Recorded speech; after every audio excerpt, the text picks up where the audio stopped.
Feel the power. Oh, I can feel it. Our moment of triumph approaches. It's Rock Talk.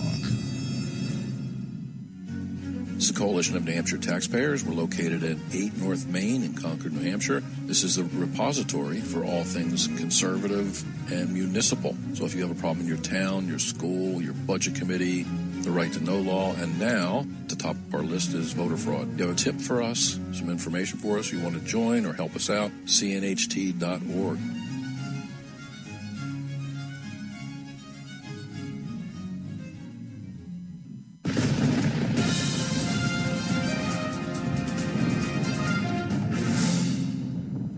Stephen is my name. I'm the most wanted man on my island. excellent. Go! Hey, Grok Talk's back after a 2-week hiatus, and I was looking forward to regaling you with a quick review of recent events, but thankfully Jonah Goldberg did it for me already in this week's G-File, and many of these issues we'll be touching on in today's program. So here's what he had to say. Roving bands of rape gangs are fanning out across Europe. In Cologne, one of the latter-day vandals taunted the police, "I'm Syrian. I must be handled in a friendly manner. Mrs. Merkel invited me." Knuckleheads in Oregon have seized a wildlife refuge, and some on the left are angry they haven't been summarily slaughtered. Not sure about the knuckleheads part, but we'll talk about it later. The international economy is turning into one big buy gold commercial. President Obama has responded to a renewed terror threat and chaos in the Middle East by redoubling his efforts to keep the boom in gun sales and NRA donations going for the rest of his presidency. Donald Trump is concern trolling Ted Cruz because other people might make a big deal about him being a Canadian sleeper agent. Joe Biden says, "My tank tops have a gun show loophole on each side." He also said that he regrets not running for president every day. A self-described peace troubadour, who appears to have been raised on an ancient Morin burial ground, has announced he will hold a peace concert in ISIS-controlled Syria. Rumors that his face will grace the new Darwin Award medal remain unconfirmed. If he goes ahead with the concert, Jonah has a long list of performers he should bring with him. ISIS released a video showing them working with surface-to-air missiles while we've apparently been shipping missiles to Cuba. Iran expedited its ballistic missile program, and the Obama administration threatened to do something about it, but then chickened out.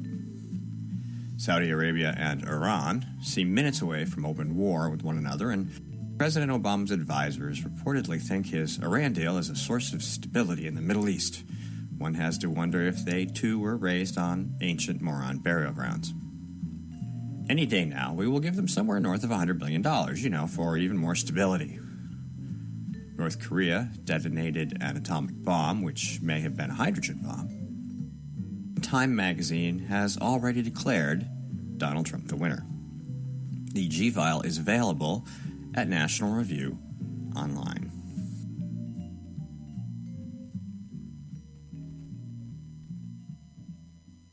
Hi, this is Rich Gerard, host of Gerard at Large in the Morning, the Manchester area's only locally owned, locally operated, focused, and interested, riveting radio show, heard live every Monday through Friday from 6 to 9 on 90.7 FM WLMW, New Hampshire Family Radio, and available 24/7 live or archived at GerardAtLarge.com. Be sure to tune in. Hey, this is Steve from Grok Talk. This morning, our first show of 2016, our guests are Doug Lambert and Jack Kimball. We'll talk about Trump, Cruz, John Doe, property rights, fresh Hillary email scandal goodies, Obama gun control, refugees and sexual assault, taxing speech in New Hampshire, and we'll probably touch on all the things we talked about in the newsread. Stay tuned. We'll be right back. Grok Talk comes to you live almost every Saturday morning from 9 to 11 a.m. Eastern Time on New Hampshire's leading conservative blog site, granitegrok.com. You can also listen live at Spreaker.com. If you missed a live show, catch up with the podcast at granitegrok.com, Spreaker.com, on Stitcher Radio, at iTunes, TuneIn, or iHeartRadio, and now on The Rock, New Hampshire's Christian radio station, therocknhcr.com. Grok Talk is a mobile-ready broadcast, so you can listen anywhere, anytime on your PC, laptop, tablet, or smartphone.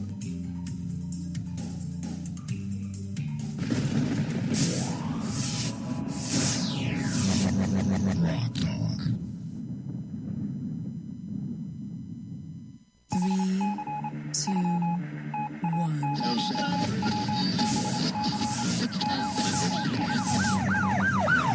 We'd like to welcome you to another edition of Grok Talk, brought to you by New Hampshire's leading conservative blog site, GraniteGrok.com. We are your feared extremist, right-wing, hard-charging, gun-toting, opinionated, outspoken, rabble-rousing, letter-writing, radio, microphone-stomping conservatives and rational libertarians. So get ready for more news and opinion you could only get from GraniteGrok.com. Grok Talk.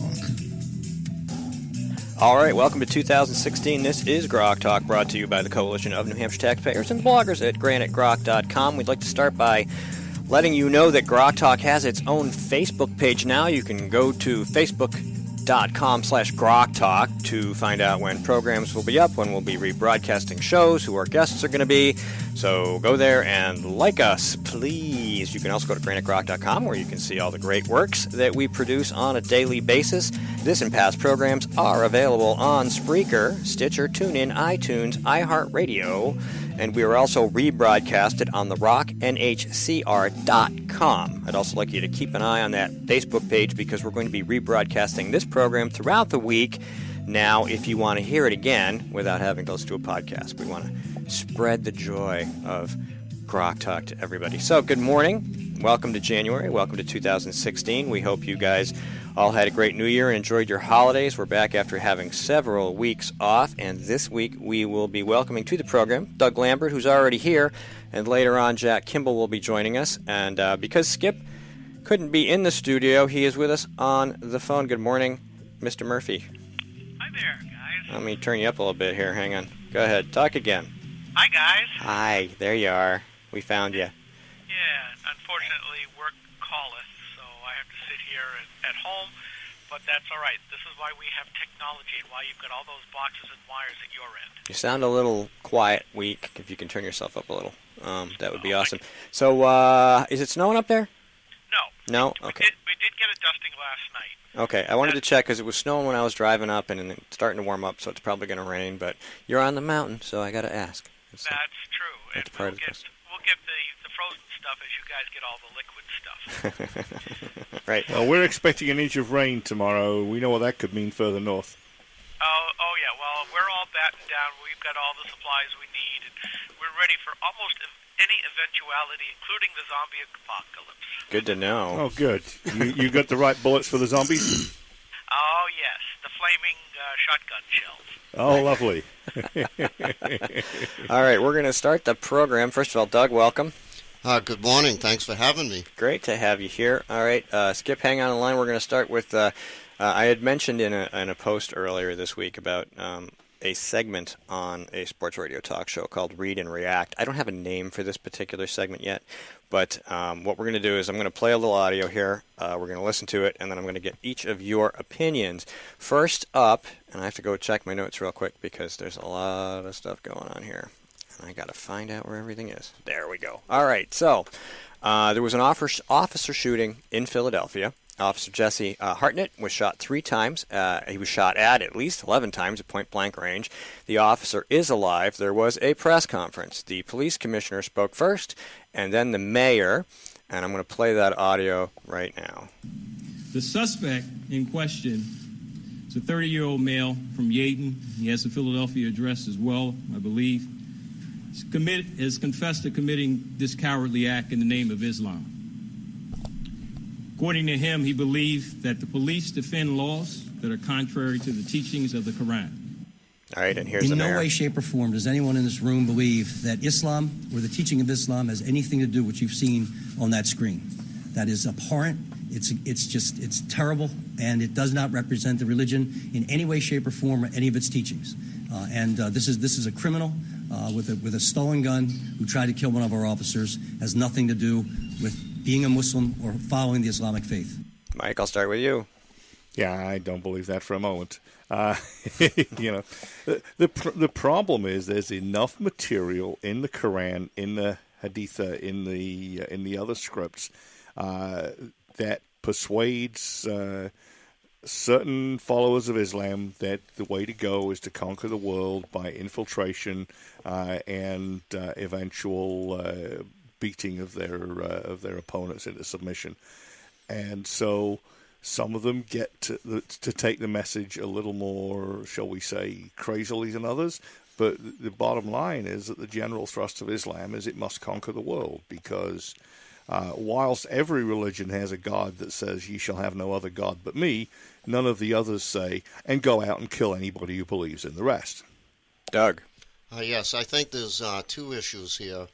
Number one, the other statement that the mayor made was that he's waiting for the quote-unquote national government to do something about guns. And, I find that ironic because in this case, it was a stolen gun. What the mayor didn't say was it was a stolen police department gun. I believe the commissioner did. It was a long. It was an 8-minute. Said, but the commissioner was very direct, and he was very specific. He said, this is what the guy said he did it for. Here's what he had. Here's where he lived. This is what we know. And then the mayor came on and did the political dance. Right. And also, I think he's going to go down in political law as one of the more interesting and foolish statements, giving the two juxtaposed against each other. This is the newly elected mayor of Philadelphia, by the way. His name is Jim Kenney, and he's a Democrat.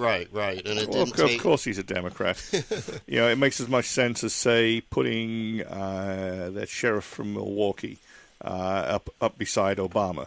Right. And certainly he couldn't wait to jump on the Obama line, if you will, and the only thing missing would have been Obama himself saying it with a little tear, of course. And the other point I wanted to make is, once again, this is another one of those lone wolves, the many packs of lone wolves that are out there, if you will. And what's happened here is they keep saying it's isolated, it's not Islam. It doesn't really take too much thinking to see what's actually happening here. It is the lone wolf. This is the pattern. That this is the MO. The individual person becoming radicalized through social media and, of course, through interpretation, through direct reading of the Quran, direct input of many tenets of the religion, so-called. And this is it. And to deny it is really, self-delusion, I think. Skip. Well, I go back to the First Amendment, which is government shall make, basically stay out of religion. And here's this mayor, part of government, albeit the city level, not the federal level, trying to say this is religious and that is not. I dryly note that the head of ISIL, the Islamic State, al-Baghdadi, actually holds a PhD in Islamic studies. So, for all these people saying ISIL is or ISIS is not Islamic, I think there's a little bit of a problem there. But yeah, this is going to be one of the stupidest shot chaser kind of deals that I've seen in a long time, and I think this is what this mayor is going to be remembered for during his first week of operation. But it does show, when you watch the video of this guy in the bathrobe running in his pajama bottoms towards the cop car. I mean, this was not spur of the moment. This was planned, and frankly, he's a really bad shot. And thankfully, for the policeman's sake, who only got hit 3 times in the left arm, unfortunately, latest report said that he's got a broken arm and nerve damage, which means he's probably out forever as far as doing police work. But I was glad that the policeman was there out on the street trying to protect those that need it. And here's this guy just saying, I don't care. This is an act of terrorism. I don't care what it says. And one last point. The Democrat mayor who basically said we need the national government to do something about guns, Thursday night during his gun hall or town hall, Obama said, I'm not trying to take your guns. Well, maybe not, but if you watch everybody else in the Democrat Party and in the liberal media that supports them, they're all calling for confiscation. So he doesn't have to say it. All of his sycophants are doing it for him. Our next audio clip is going to be Kyle's question. So, Doug, you had something else to add? I just wanted to really double the kudos to that policeman. I mean, just think of it. The guy took 3 shots and still got out of his car still, chased down the fired guy. at him, hit him. Right. And other cops came and helped grab him. It was very impressive. And our thanks, I know the cops get a bum rap these days, and there are the bad ones, of course, but the bulk of them are good. They're out there doing just what this officer did, so thanks to him. Okay, here's our next piece. Can I just jump in here for a second? Oh, sure, why not? Hey, Doug. Yes, nice sir. to see you on Grog Talk, and I apologize for not being able to be there. It's been a long time. Thank you, my friend. It's a pleasure to be back, and thanks for having me. Okay, next piece of audio is Taya Kyle's question, a piece of Taya Kyle's question to President Obama at a town hall meeting. The question's really, really long. I will post the entire audio, including Mr. Obama's response, when I post this segment online. It was way too long to do for this particular part of the program, but here's what she asked, part of what she asked. First of all, actually, let me back up to that, because with the laws, I know that, at least at last I heard, the federal prosecution of gun crimes was like 40%. And what I mean by that is that there are people lying on these forms already and we're not prosecuting them. So there's an issue there, right? But instead, if we can give people hope and say that also during this time, while you've been president, we are at the lowest murder rate in our country, all-time low of murders. We're at an all-time high of gun ownership, right? I'm not necessarily saying that the two are correlated, but what I'm saying is that we're at an all-time low for a murder rate. That's a big deal. And yet I think most of us in this country feel like it could happen at any moment. It could happen to any of us at any time. And I'm almost finished. Just when you talk about the NRA and after a mass shooting that gun sales go up, I would argue that it's not necessarily that I think somebody's going to come take my gun from me, but I want the hope, and the hope that I have the right to protect myself. Skip. I did not watch the town hall. I've read some of the commentary afterward, but she and a couple others like Sheriff Babineau were really on point. And when you listen to his answers, he prevaricated. He deflected from her questions, and most of the others that were considered to be gun advocates. And I think he was, at a couple of times, it was quite clear that he was rather upset that he was being skewered, and she did a good job in doing exactly that. Doug? What more to add, really? She's right. Gun ownership is at a high. Crime is at a low. We live it here in New Hampshire, correct? I mean, we have a lot of guns in this state. It's one of the lowest crime states in the country. I didn't watch the town hall either, but I think it really spoke for itself. And if people believe Obama when he says he doesn't want to take our guns, I would just refer to his statement about if you like your doctor, you can certainly keep your doctor. What more can I say? I don't believe him. Mike. Hang on 1 second. Mike has a phone call. I'll add that. Oh, it's Jack. Let me just grab that. All right, go ahead. Let me turn you off there. And he's probably lost or something going on. Jack's our next guest. You're going to do that? All right. We have to move over here. I'm clicking some stuff while I'm doing this because I'm new laptop. I hear dogs barking. Yeah, woof, sorry woof, about woof, that, woof, folks. woof. No, that's fine. I have somebody at the door. No, it's probably that stupid kid Timmy. He's probably stuck in the well again. You got to go get him out. Mike, you're gonna. How long is that conversation going to be? I'm trying to have. Yes, we have expert production values. And is he coming? Yes. Oh, careful. Excellent. All right. So, get you put your headset back on. You can actually comment on Taya's remarks. There we go. I think it was a very good, very thoughtfully phrased question. She didn't actually say, so you're lying because murder rates are down, the more people have guns, but she put all the facts out there so they were indisputable and then said, I want the right to protect myself. I mean, that's perfect. Yep, she did a good job. Okay.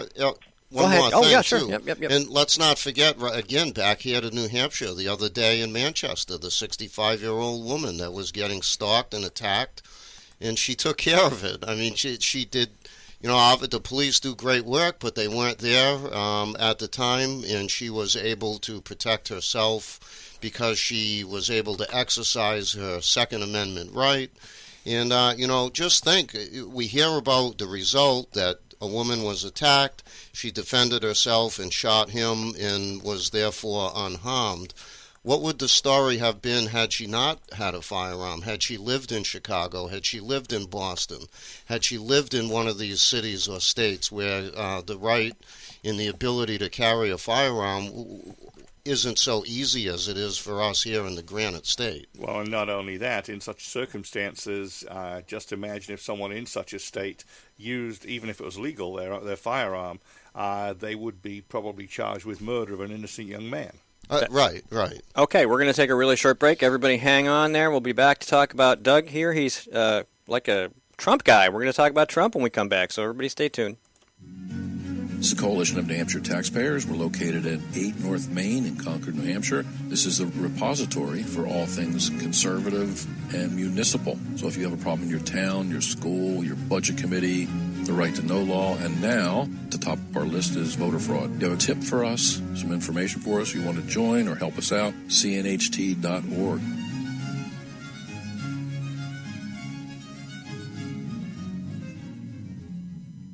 Hi, this is Rich Gerard, host of Gerard at Large in the Morning, the Manchester area's only locally owned, locally operated, focused, and interested, riveting radio show, heard live every Monday through Friday from 6 to 9 on 90.7 FM WLMW, New Hampshire Family Radio, and available 24/7 live or archived at GerardAtLarge.com. Be sure to tune in.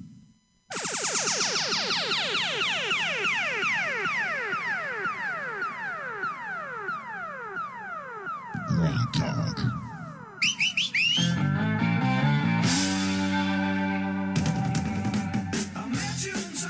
This is Grok Talk.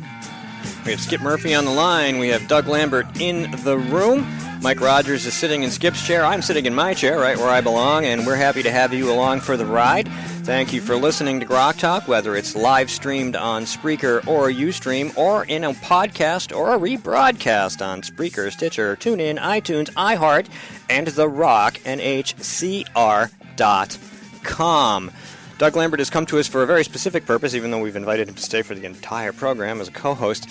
He is a co-chair, county co-chair for Trump, is that correct? I'm the Guilford Town Chair. Guilford Town, okay, correct. Very good. So we're going to talk about Mr. Trump, who I will just begin by saying that even though I have endorsed Ted Cruz, I think that what Trump has done to the process, what he has done to the experience, what he has done to voters and people who didn't used to register to vote is very exciting. And a lot of people are caught up in that. You're clearly very excited about what he's done to the process and what he has planned. And please tell us about your support for Mr. Trump. Well, let me just say that when he first announced, my wife and I were happy to hear it, and we immediately decided that we would be with the Donald and wherever it might lead. And certainly the excitement, as a guy who's followed politics for many, many years, other than the time that Sarah Palin came to Weirs Beach, I can't think of any time where there was such energy, such exciting times. He came to Laconia this summer, very early in the campaign, and it was an amazing event. There were 1,500 people crammed into this little spot down at Weirs Beach, and it was interesting. He spoke to the crowd. We were not able to get in, and luckily for us, because it was about 120 degrees inside the building. So I think that was the one that Skip and I went to. That's the one, isn't it, Skip? That is correct, and we were inside. And you were inside, and it was brutal, and then I had to fight my way in after I'd parked over half mile away. Did you lose some weight? It was certainly, we sweated a lot of weight loss. But that event, I think, I don't know whether they deliberately undersized it because it was one of their first in New Hampshire, and they were trying to make sure it looked like a crowd. But, I mean, I've never seen before, except in almost cartoonish stuff of little kids pressed at the windows of toy shops, the faces at the window, just a few feet away from where Skip and I were sitting, squished, noses flattened against the windows, trying to see what was going on inside. I have never seen anything like it. It was electric, and what was interesting, and I was one of those people outside, I was right by the door, and got some great pictures of Donald Trump and the crowd.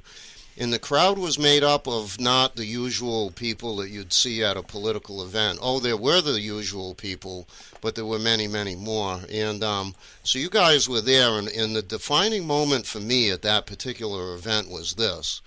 When he was taking questions and answers after he gave his stump speech, the microphone, as you will recall, was not working for the crowd. And so people began to shout, and Donald grabbed his mic, and he said, you know, I hired somebody to do the sound for this event. You either get this microphones working or we're not paying the bill. And it struck me, and I've said this a couple times to people, that right there really in a nutshell is the state of this country today. The people are tired of paying the bill for things that don't work. This country doesn't work. And to hear a guy, I really think that in a small way it was that I paid for this microphone moment. And literally it was. He paid for the microphone, it was not working, and he stepped up and he said, we want this thing to work. And it did. It absolutely did. So, you know, there is one of the regular sound and video companies that works the New Hampshire political scene that is actually Democrat-based and tends to make things go a little wobbly, shall we say. Let's not call it sabotage, but it gets close for Republican candidates. So I think Trump, I'm not sure if that was the same firm, but Trump put him on notice, and oh boy, whatever was mysteriously not working suddenly mysteriously worked. Right.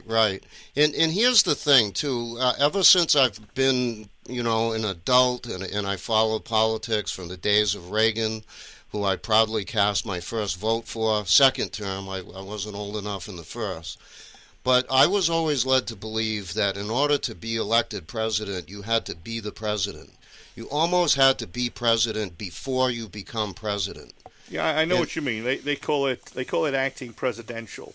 I mean, you have to, I think, at least look and act serious. You have to have policies. You have to show that you've got the vision. You have to be the guy when he steps up to that podium that could be the president giving the State of the Union. Right. And obviously people tend to grow into that, and I don't mean grow into becoming Democrats like the media means when they say grow. Right. But you do expect somebody who's aspiring to be president to sound like he's got a vision and he could govern. Right.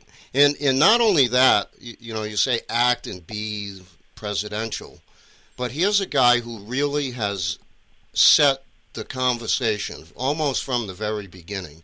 He has dragged everybody with him, every Republican, the whole country, because he's talking about things that all of us in this table, and Skip, we all agree have needed to be addressed. Some of the great problems, the immigration problem, and now the terrorism problem, and the fact that America gets screwed every time we make a deal, every time we do anything, and like Trump says, we don't win anymore. And it's not the country that I want. I want to live in a country where if we're the superpower, I want to be the superpower. I don't want to be a chump, like my shirt says. Yeah, don't be a chump. So Vote Doug, for Trump. straighten up. The Eye of Sauron is on you. I want people to be able to read that. Don't be a chump. Vote for Trump and make America great again. Right. It's readable.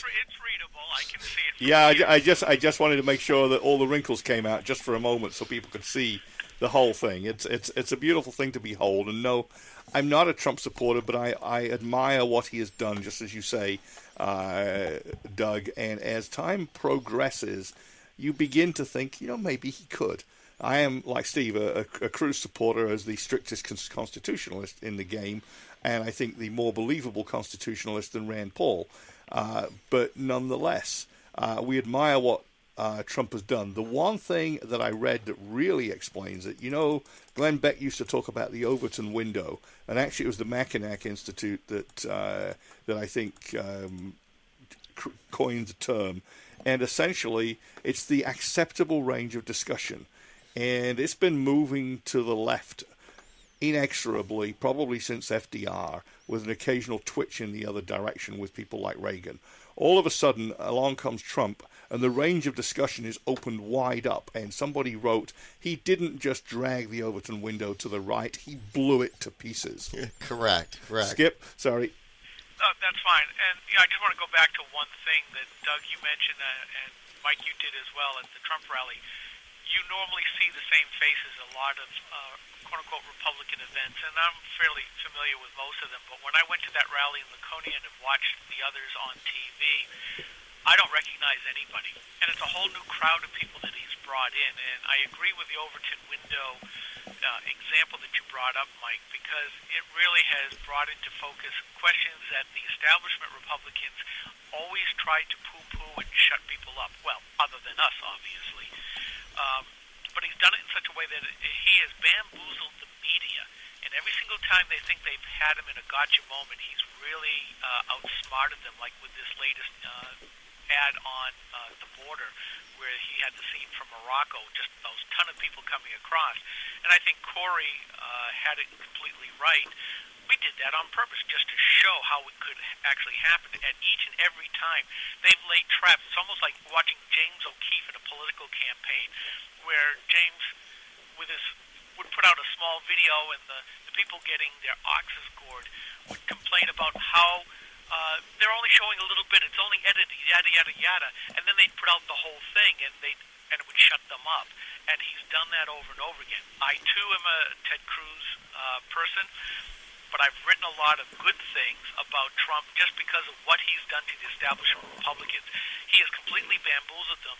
And in fact, I got this thing from Jeb Bush in the mail. I can't believe how stupid these people are. This is a large, 8 by 6 mailer, and the front of it says, he'll destroy ISIS and all of that stuff. The backside is a big picture of Trump saying, who is standing up to the bully? It's like, what moron in his campaign staff green-lighted this thing? This is what I want a presidential candidate to be, is calling everybody else a bully, and then you wonder why he's down to 3 to 4% in the polls after spending $100 million. Everywhere except New Hampshire, where he's doing a little better. But go ahead, Doug. Yes, Skip, you touched on something, and let me say for the record, too, that Ted Cruz is my second choice, so I would be very happy should he get the nomination. I don't think he will. I really think that we are now discussing President-elect Trump, but I might be getting a little ahead of myself. Well, Time magazine is, and by the way, I think Ted Cruz is Donald's second choice too. Right. So I think there's a lot of common ground in some respects there, but Skip, you talked about the ad and the ability for Trump to answer and to really stay a step ahead. And let's face it, this is the playing field that we're engaged on in this day and age. We are in a social media world, we're in an internet world, we're in a 24-hour news cycle world, and, it's a joy to see a Republican finally to step up and just master these guys. He masters the media. People say, oh, Donald, how are you going to get Mexico to pay for your wall? Well, let's see. Donald Trump has managed to get the mainstream media to pay for his campaign. Right? Yes, he absolutely has. So I mean, it's sheer brilliance. You touched upon this business with Cruz, with the birther thing and all that. And I mean, yes, it certainly it's a red herring. There's nothing there. However, Trump needs to win the nomination, and I'm looking at a guy, and he's going to do what it takes to win. He has his eye on the goal. He has a system to win. He's not pointing the finger and saying, oh, no, Ted Cruz, he's not a citizen. No, he's very slyly and wryly asking the question, and it was actually in response to a media question. So, again, it's a sight to behold, the masterful use of the media, and it's something, quite frankly, if we're going to win the general campaign, the general election, we need somebody that's going to do it. Isn't there a Democrat congressman helping him out with that? Didn't somebody in Congress say they were going to challenge Cruz for some reason, or they're going to I don't remember who it was, but there was a Democrat in Congress who wanted to investigate this whole Cruz birther thing. Oh, you must be talking about John McCain. Well, no, not that Democrat. It was an actual Democrat, not Mr. Rhino from Arizona, who is battling to keep his seat. And actually, some of the other Republican candidates have quietly question this too. So, that's because those candidates are at risk of not even getting a second or third place, mostly due to the fact that Cruz is sucking a lot of the other votes out of the air. That aside from the ones that Trump's got. Skip, go ahead. Yeah, Doug, a quick question for you. Just going back to the use of the media, we did that when we were on the budget committee together in our tiny little hamlet, where we just got inside the operational and decision loop of those people who were trying to shut us up, including those two nitwits who decided to plagiarize the code of ethics from a city in California. But my question is, and one of the things I've been saying for a long time, I want to be able to trust the votes that my elected representative makes, and I'm not always sure that they do. Obviously, Kelly Ayotte is one that I can't. But one of the things I've been harping on is just do what you say you believe in the platform and the constitutions. Now, here's the question for you. I can trust that Ted Cruz is going to act constitutionally as a president. However, with some of the pronouncements that Trump has made, I do get a little nervous. While I congratulate him for his Overton window, new media type of antics, so not antics, that's really not the right word, but his actions. Some of the stuff that he said kind of make me think, is he going to stay within the boundaries of the Constitution? I think that if he brings Corey with him as campaign manager, there's going to be a moderating effect. But let's face it, nobody moderates the Donald. Well, here, interesting point you raised. This week, during the gun debate, he did make some comments on what the president had to say. And interestingly, he said that here is the president trying to do things, and he hasn't done it with the Congress. And I think Donald Trump has said, and again, it would remain ultimately to be seen, but that goes with any human being, I think. But he has made certain statements that lead me to believe that he is a person that's willing to make sure that all the various branches of government work in concert to make sure that they're doing the will of the people. And I think that, at the end of the day, and I hate to use that phrase, I can't believe I just said that, but at the end of the day, I think that we're going to see a more functioning government that involves the branches more so than we've seen in the past. And again, a part of that, I think, is a level of trust, and we have to be able to trust pretty much anybody that we elect for president. Certainly Donald Trump is a strong figure. He's a person that sits atop an organization, and he's used to getting his way. But having read his book, having followed the man for many years, he's certainly one that plays by the rules as he finds them. People say, well, he's made deals with politicians and he's done this and that. If you read his books and you follow the things that he does, he plays within the rules. And sometimes the rules involve playing with people he doesn't care for. People like Ed Koch. You read The Art of the Deal, and Ed Koch was quite a foil to him. But he had to work within the confines of the New York City system to get what he wanted. So I don't think that you're looking at a would-be dictator. I like to believe that our country still has enough of the founding principles in place that would certainly put the brakes on a person. So, it really depends on a number of things. Let's assume that Trump gets the nomination. If he takes somebody like Corey with him, if he picks somebody like Ted as his vice president, he's going to follow the Constitution and stick to principles.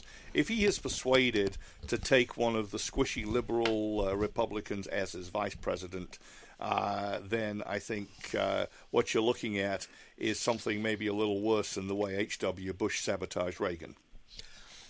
I don't think you're going to see that. I think that because people, we've had discussions. Oh, what do you think? Who do you think you might go for a VP? And I think thus far the defining point of Trump's campaign is that he's not doing it the same old.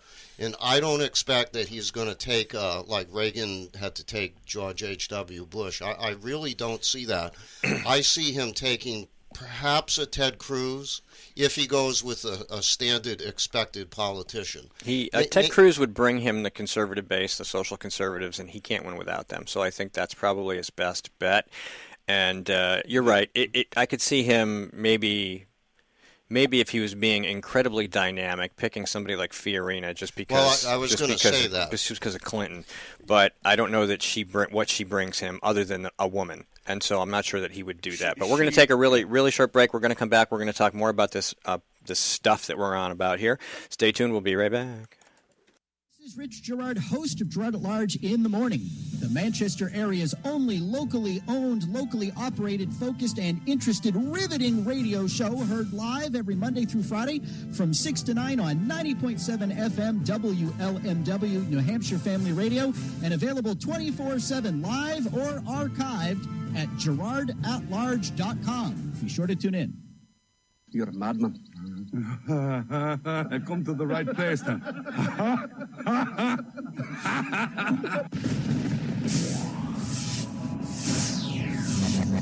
Rock Talk.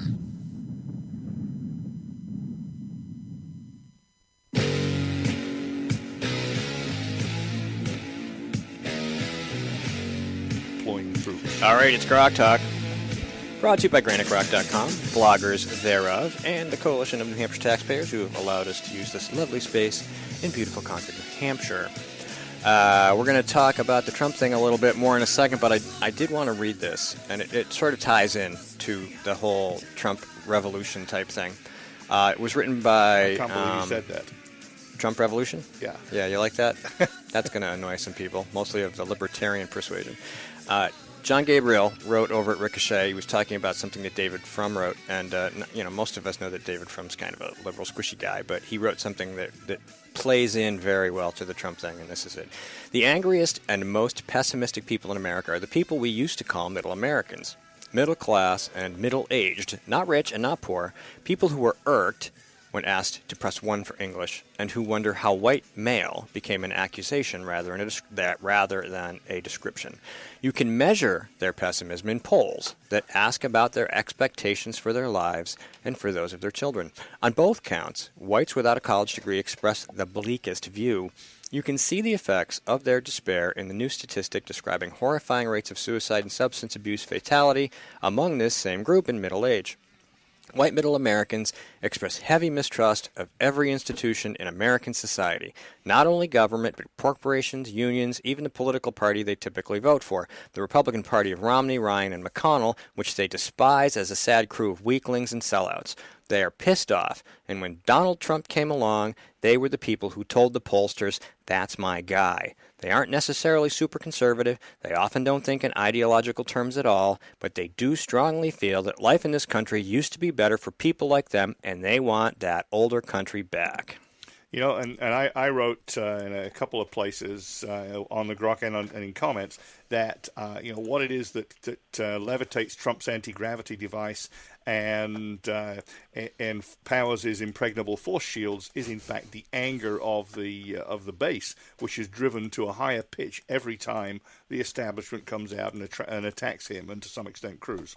Right, and I think also when you talk about the base, I think there's another base that's really some great potential fertile ground for Trump to plow, and that would be the Reagan coalition, the Reagan Democrats, the working union people.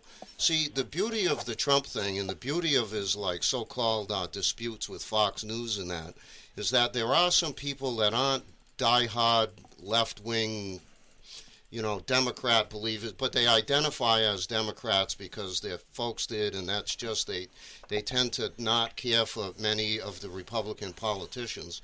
And along comes this guy Trump, and he's talking about a lot of issues that really cut through the standard left-right, Democrat-Republican kind of divide. And I see that there's some great potential here for Trump to bring those people into the Republican Party, as well as minorities in other, so-called. He polls very well with minorities. He polls well with blacks, Hispanics, and women. Right, because and Democrats. And right. Those are Democrats. Right. A lot of those large group of those constituencies, Democrat people. So right, they're working middle class. Which is why the Democrats are attacking him too, because he's eating into their voter base. Right, right. Yeah, so go on, Skip. essence, guys, Doug, you brought up the right thing. Reagan was able to pull the Democrats away from the Democrats. But I think Trump is doing what Obama did back in 2008 and 2012, even though Obama used data analytics to be able to reach an untapped base that never really turned out. My comment earlier was that I've never seen these faces before in Laconia at the Trump rally.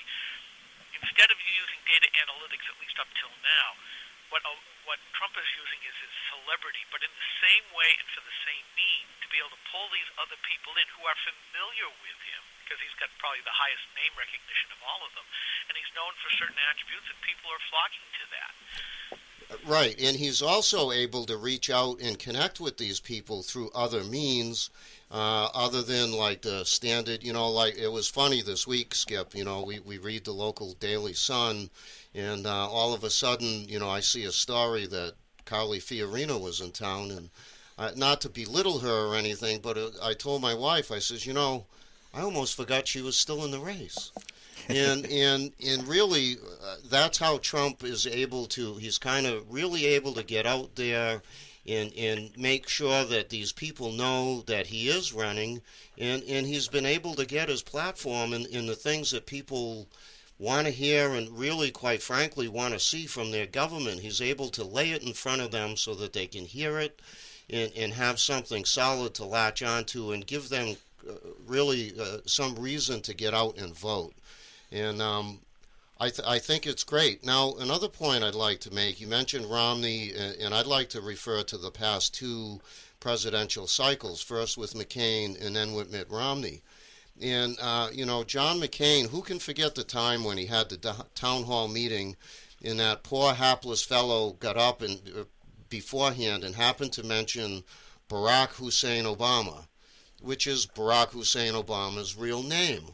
Well, John McCain took great offense to that, as we may or may not recall, and he denounced this man as somehow being in the wrong for daring to say Obama's middle name. So right there, it set the tone for the campaign that he wasn't going to put any heavy glove on the opposing candidate. In other words, he didn't really set out to win.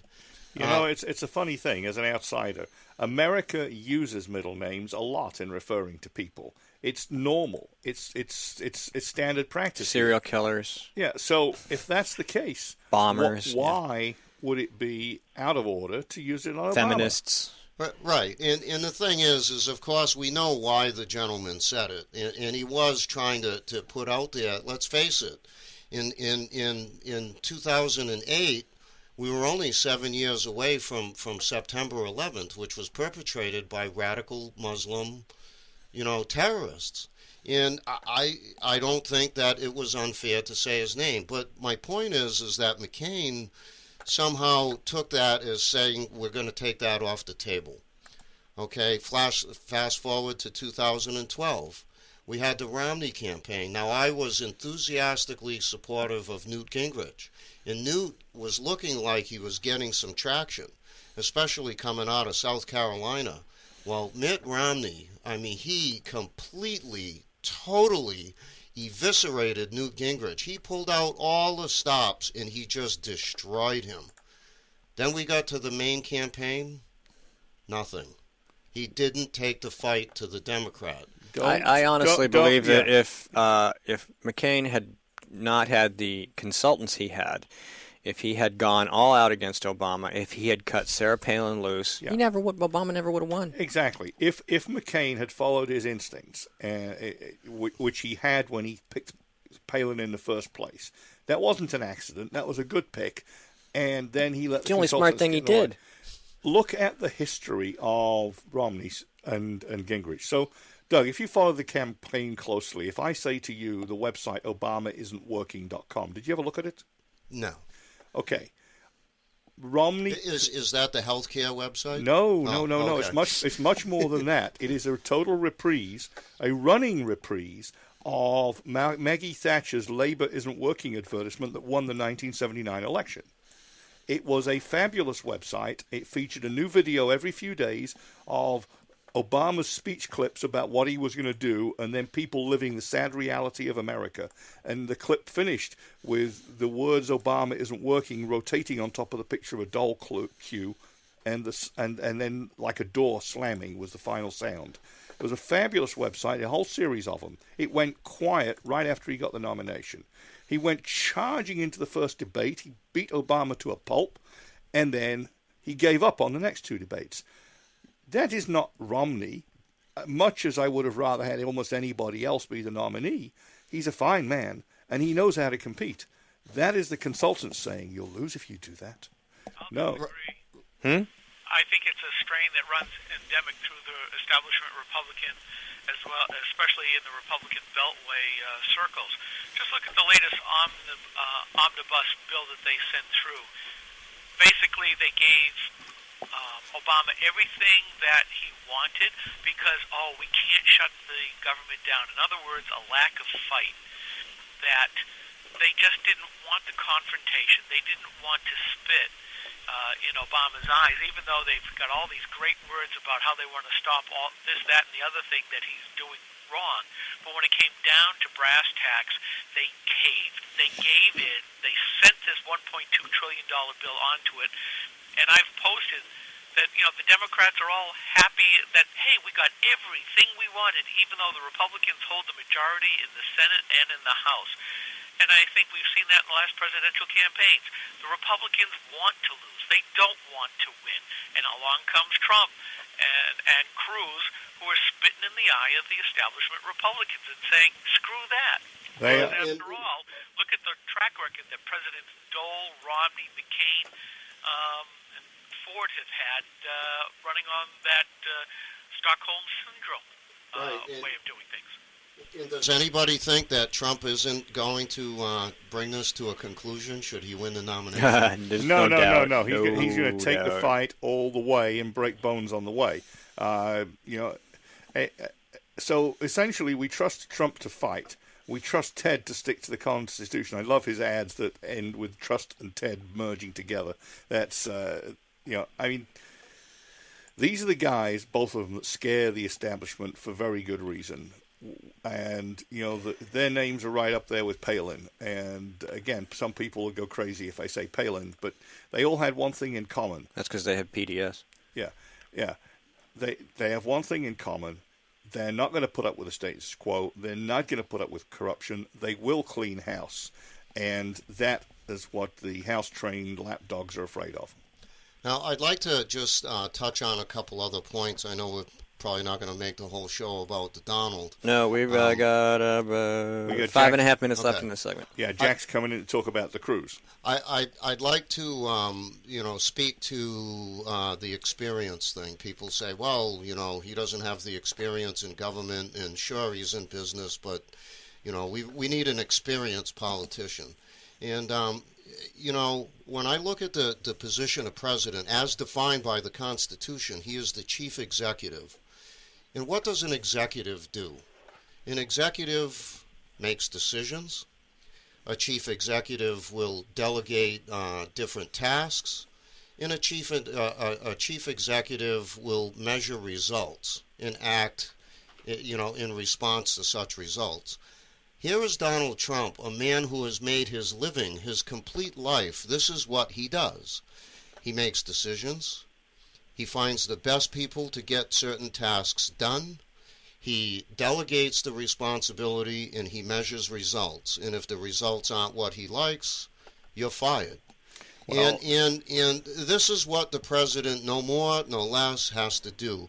Yes, he's going to set some policy, but he knows that he's going to need Congress. He's going to have to work with Congress. And oh, by the way, Donald Trump has worked with some people that are no more in the Donald Trump fan club than certainly Hillary Clinton is at this moment.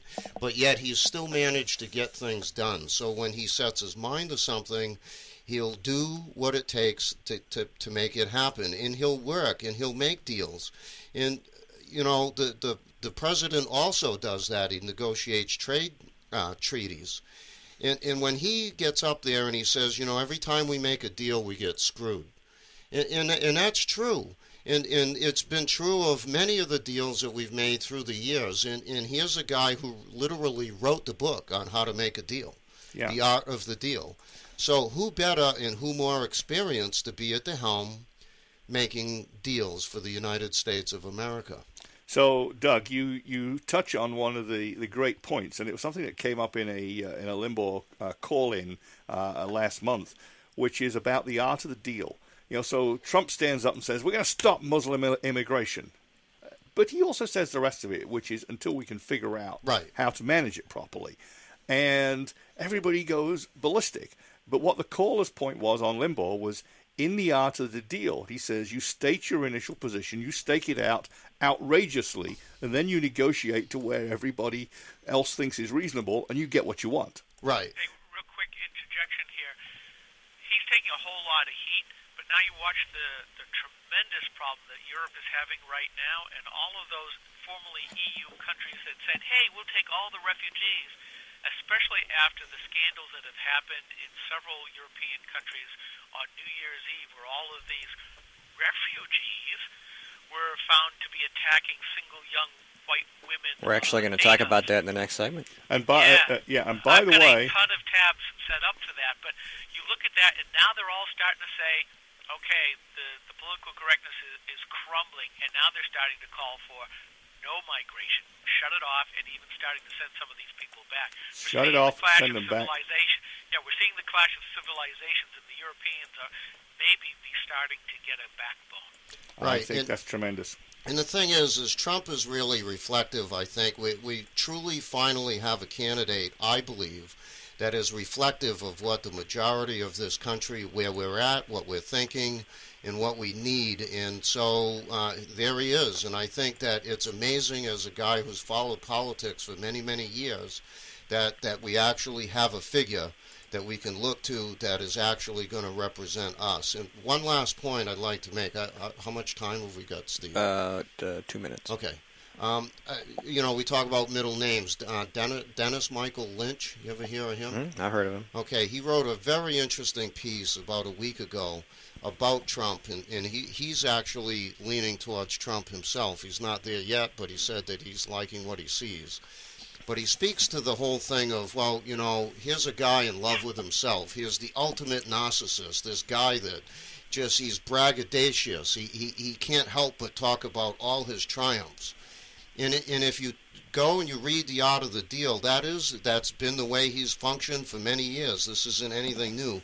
So here's a guy that says, if you elect me, I'm going to make America great. Here's a guy who knows about branding. He knows about his name. He knows about a legacy. Now, what better legacy for Donald Trump to become elected president? And by golly, what if he does make America great? And why wouldn't he try to do everything that he could to actually do the things he claims? Here's a guy, this is his history, this is his record. He says, I'm going to fix the Woolman ice rink. I'm going to do it ahead of schedule and under budget, and he does it. I'm going to take derelict buildings in New York City in a down economy, and I'm going to build beautiful skyline edifices that are going to be there for people to see and enjoy.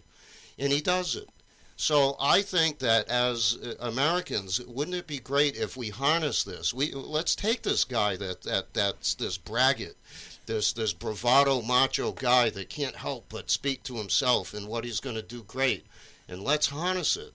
Let's use that to our advantage as Americans, and let it benefit that for all of us, for the whole country. That was the point Dennis Michael Lynch made, and I think that when you look at Trump and you look at how he conducts himself. We got to go. We're over time. Hard break. We'll be right back. Stay tuned. This is a coalition of New Hampshire taxpayers. We're located at 8 North Main in Concord, New Hampshire. This is the repository for all things conservative and municipal. So if you have a problem in your town, your school, your budget committee, the right to know law, and now the top of our list is voter fraud. You have a tip for us, some information for us, you want to join or help us out, cnht.org.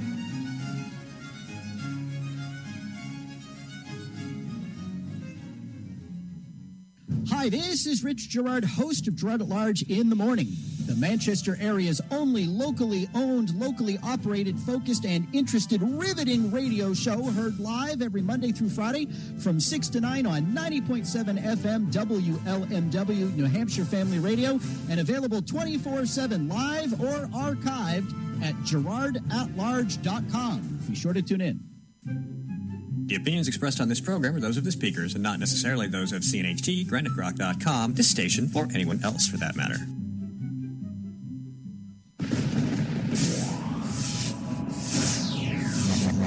Rock Talk.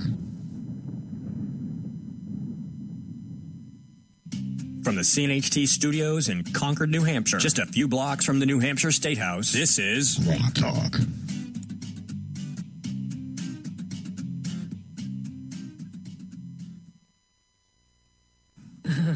Feel the power. Oh, I can feel it. Our moment of triumph approaches. It's Rock Talk. This is a coalition of New Hampshire taxpayers. We're located at 8 North Main in Concord, New Hampshire. This is a repository for all things conservative and municipal. So if you have a problem in your town, your school, your budget committee, the right to know law, and now at the top of our list is voter fraud. You have a tip for us, some information for us, you want to join or help us out, cnht.org.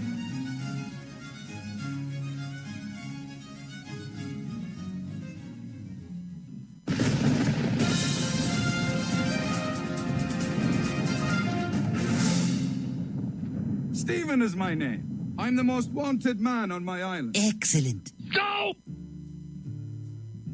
Hey, Grok Talk's back after a 2-week hiatus, and I was looking forward to regaling you with a quick review of recent events, but thankfully Jonah Goldberg did it for me already in this week's G-File, and many of these issues we'll be touching on in today's program. So here's what he had to say. Roving bands of rape gangs are fanning out across Europe. In Cologne, one of the latter-day vandals taunted the police, "I'm Syrian. I must be handled in a friendly manner. Mrs. Merkel invited me." Knuckleheads in Oregon have seized a wildlife refuge, and some on the left are angry they haven't been summarily slaughtered. Not sure about the knuckleheads part, but we'll talk about it later. The international economy is turning into one big buy gold commercial. President Obama has responded to a renewed terror threat and chaos in the Middle East by redoubling his efforts to keep the boom in gun sales and NRA donations going for the rest of his presidency. Donald Trump is concern trolling Ted Cruz because other people might make a big deal about him being a Canadian sleeper agent. Joe Biden says, "My tank tops have a gun show loophole on each side." He also said that he regrets not running for president every day. A self-described peace troubadour, who appears to have been raised on an ancient Morin burial ground, has announced he will hold a peace concert in ISIS-controlled Syria. Rumors that his face will grace the new Darwin Award medal remain unconfirmed. If he goes ahead with the concert, Jonah has a long list of performers he should bring with him. ISIS released a video showing them working with surface-to-air missiles while we've apparently been shipping missiles to Cuba. Iran expedited its ballistic missile program, and the Obama administration threatened to do something about it, but then chickened out. Saudi Arabia and Iran seem minutes away from open war with one another, and President Obama's advisors reportedly think his Iran deal is a source of stability in the Middle East. One has to wonder if they, too, were raised on ancient Moron burial grounds. Any day now, we will give them somewhere north of $100 billion, for even more stability. North Korea detonated an atomic bomb, which may have been a hydrogen bomb. Time magazine has already declared Donald Trump the winner. The G-File is available at National Review online.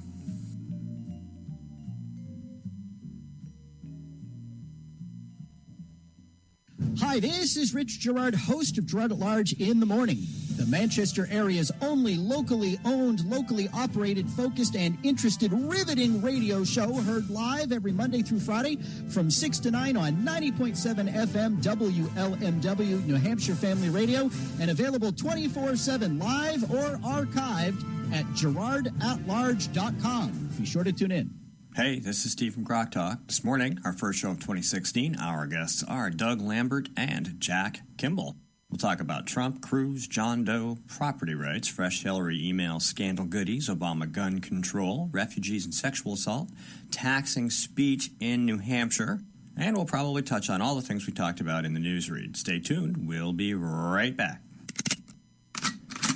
Grok Talk comes to you live almost every Saturday morning from 9 to 11 a.m. Eastern Time on New Hampshire's leading conservative blog site, granitegrok.com. You can also listen live at Spreaker.com. If you missed a live show, catch up with the podcast at granitegrok.com, Spreaker.com, on Stitcher Radio, at iTunes, TuneIn, or iHeartRadio, and now on The Rock, New Hampshire's Christian radio station, therocknhcr.com. Grok Talk is a mobile-ready broadcast, so you can listen anywhere, anytime on your PC, laptop, tablet, or smartphone.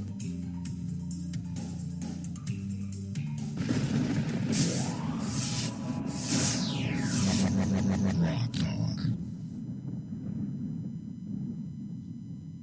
3, 2, 1. We'd like to welcome you to another edition of Grok Talk, brought to you by New Hampshire's leading conservative blog site, granitegrok.com. We are your feared extremist, right-wing, hard-charging, gun-toting, opinionated, outspoken, rabble-rousing, letter-writing, radio microphone-stomping conservatives and rational libertarians. So get ready for more news and opinion you could only get from granitegrok.com. Rock Talk.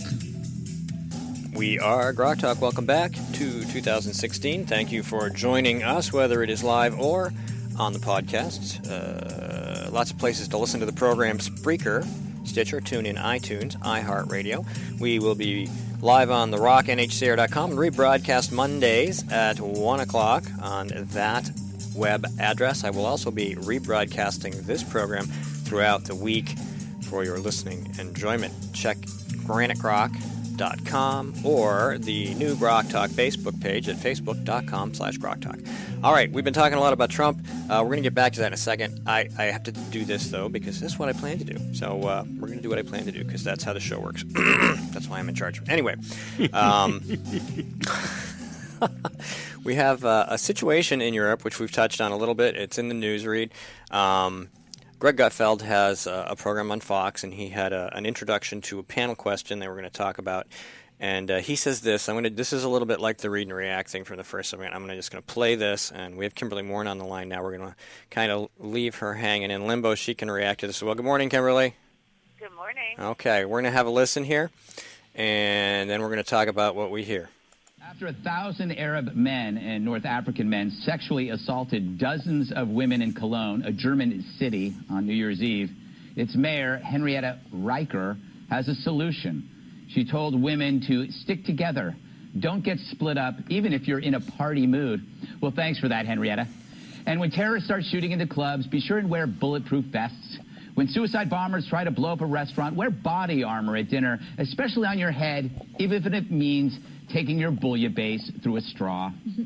Yes, the European version of assimilation. Instead of arrivals acclimating to its host city, it's the citizen that must bend to the mob. And what's the best an emasculated Europe can do? Hey, women, watch out for the rapists. Travel in groups like that stopped them before. At least 60 victims were sexually violated by the encircling, angry goons.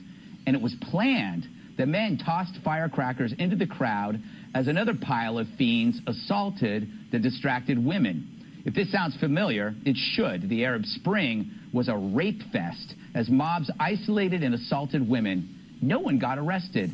Now this practice somehow has been exported to Germany. So is this behavior the product of a misogynistic system that sees women as chattel, forced to dress, behave, and obey according to men? Well, ask any prominent American feminist. She'd probably say no. After all, these men aren't Republicans. Kimberly. I would, if I was a woman living in any one of those cities, I would storm the city hall or town hall or whatever it is with pitchforks and torches and make those people get out. I think you need a license to own a pitchfork in Europe, don't you? I'm not sure. Well, I mean, this is an obvious case to restrict the Muslim immigration and arm the natives, but you're not going to see that happen anytime soon. Yeah, let them try that here; they'll end up dead. Absolutely, Yes, they will. and that's a wonderful thing. Like the one who tried to assault the police officer. We pray for the policeman to recover and for his arm to mend properly. But by heck, he got out and shot the guy.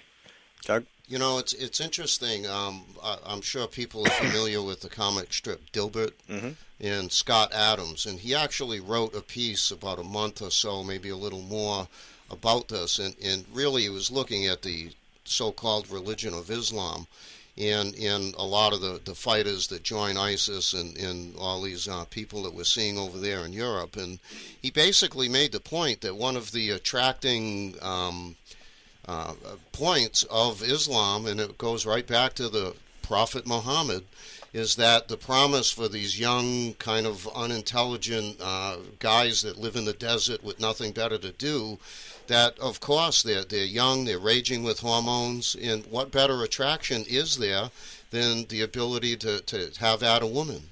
And again, it goes back to the ideology, it goes back to this religion that has a lot of tainted tenets buried within it that we're seeing manifesting itself in today's modern society here in Western civilization.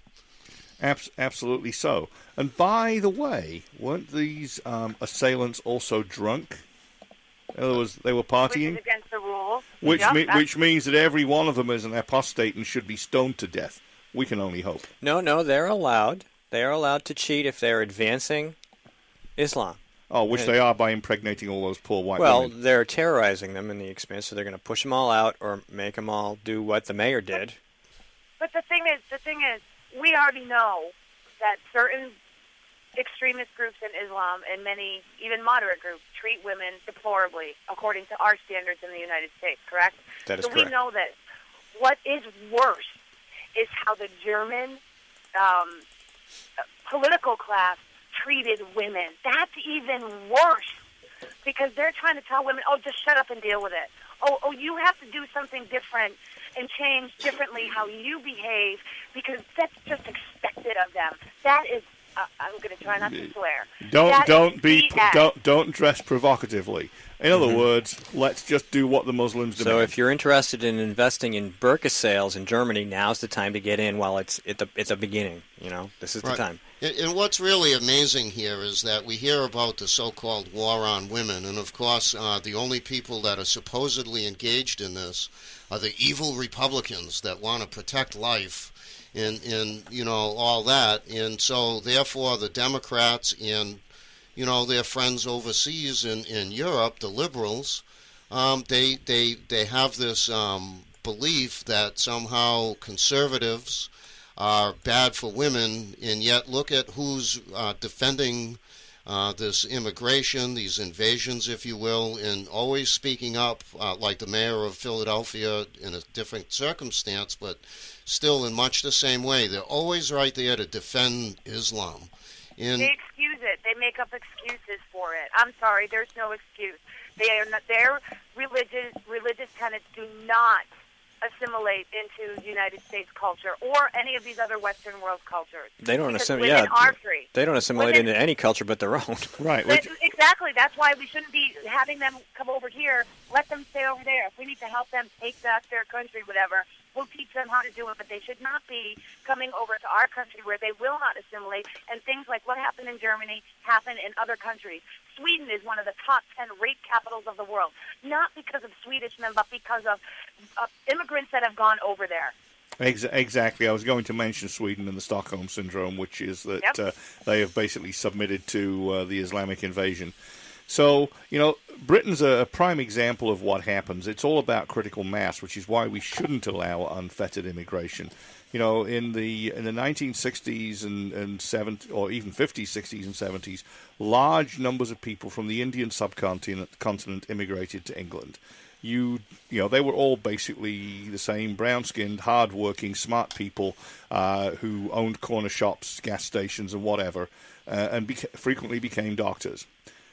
However, the subtle undercurrent that people didn't notice at first, and of course it split off in the 50s, is that Pakistan is different. Pakistan is Islamic.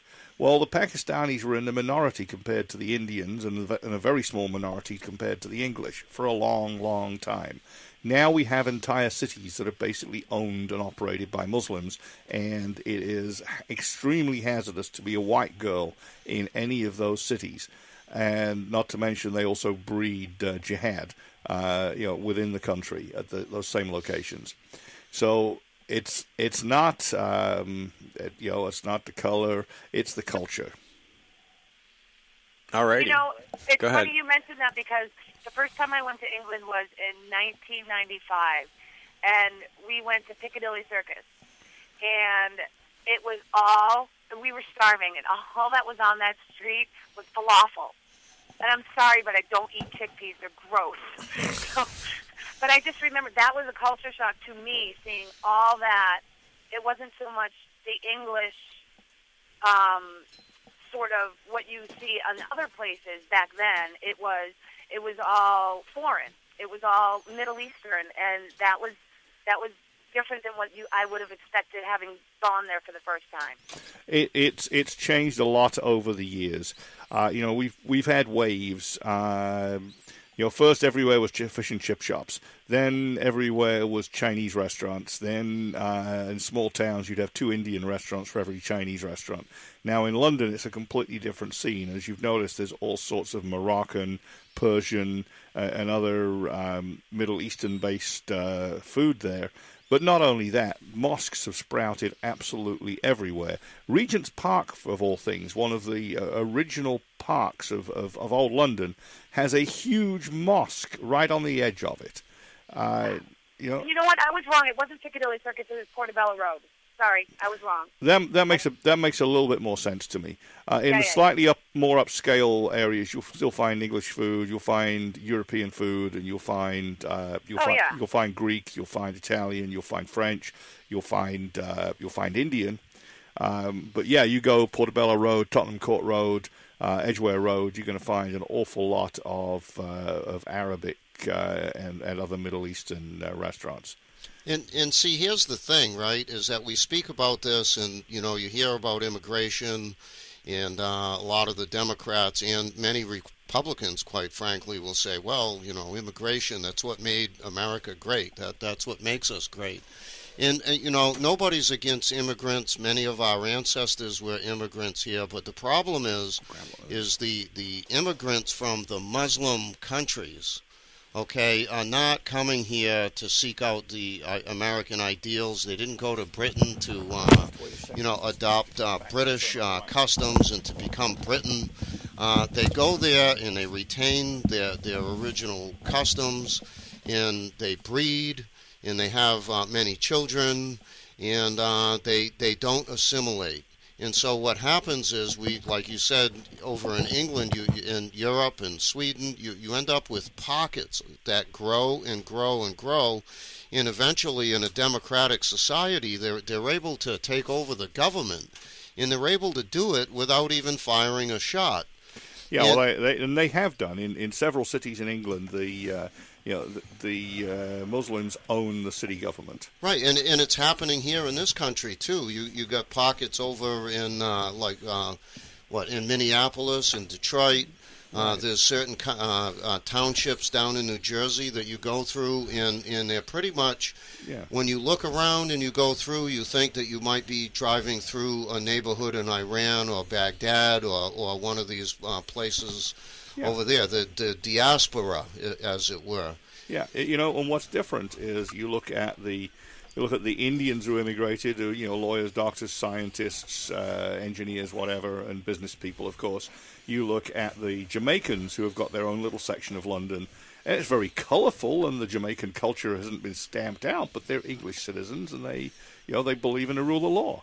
But the Pakistanis, the Muslims, they're different. Right. They believe in Sharia law, and they believe that their mission is to basically spread Islam throughout the world, not coexist. They're not in the way, like I'm a Catholic, and I'm tasked with sharing the gospel, sharing the good news.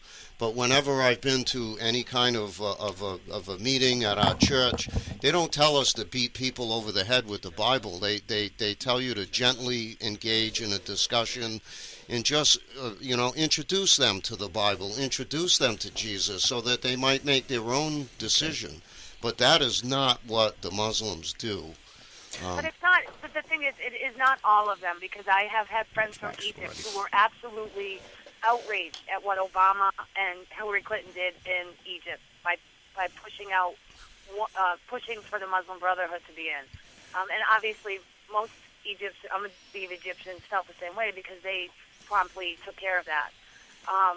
It's not everyone, but there is this huge contingent, especially now it seems more so than ever, that are coming here and they're not assimilating. They're trying to push their beliefs onto us when that's not how it works. You can have your beliefs, but you have to abide by our rule of law and our culture. If you don't like our culture, don't try to change it. Stay over it in your own culture. All right, Kimberly, hang on a sec. We're going to take a break. Stay tuned. Don't hang up. I'm going to just disconnect you. This is Grok Talk. We'll be right back. Stay on. This is a coalition of New Hampshire taxpayers. We're located at 8 North Main in Concord, New Hampshire. This is a repository for all things conservative and municipal. So if you have a problem in your town, your school, your budget committee, the right to know law, and now the top of our list is voter fraud. You have a tip for us, some information for us, you want to join or help us out, cnht.org.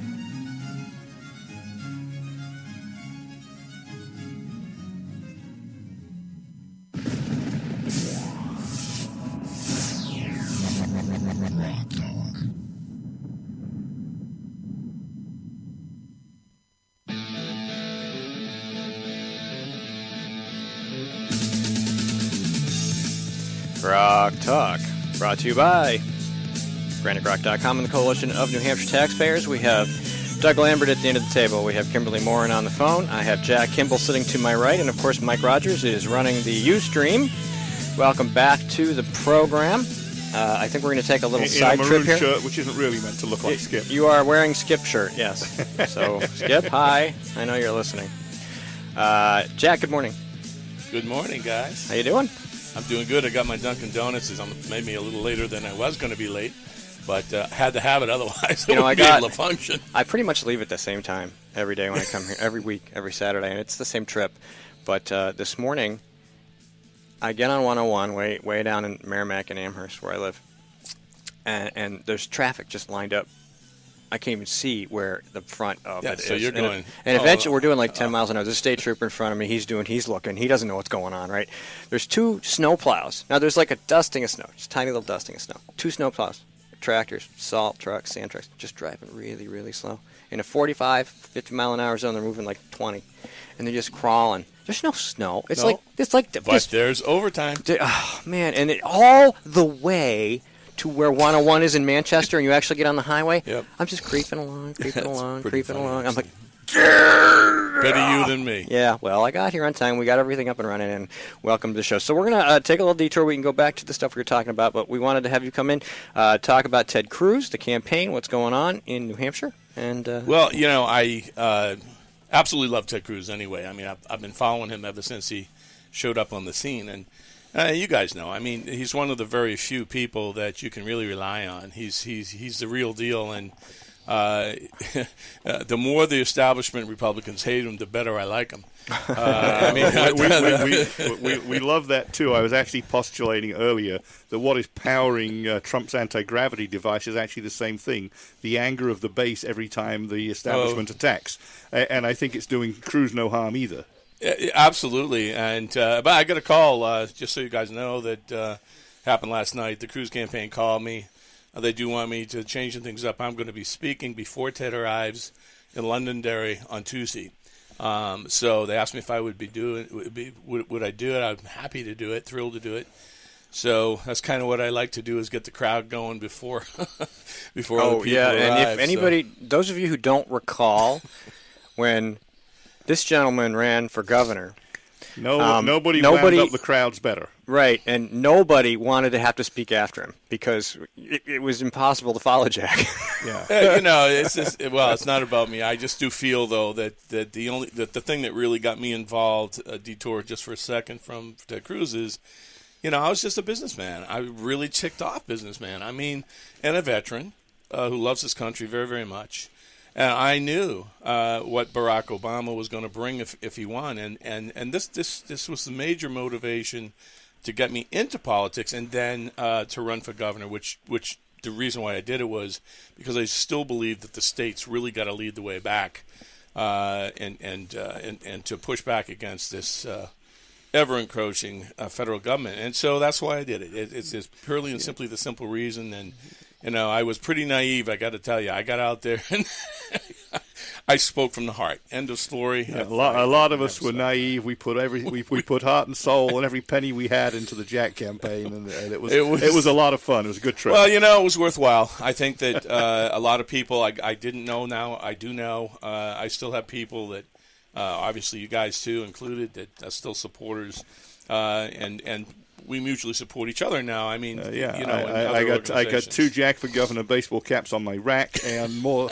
I have a magnet. I have a card. I have Jack Kimball stuff. I knew you did. I have a couple of Jack Kimball signs. I might have a sign. Back of my shed. I might have a sign. Yes. Jesus. Well, hey, who knows? But getting back to Ted Cruz, I mean, and of course I've gotten a chance to meet him several times.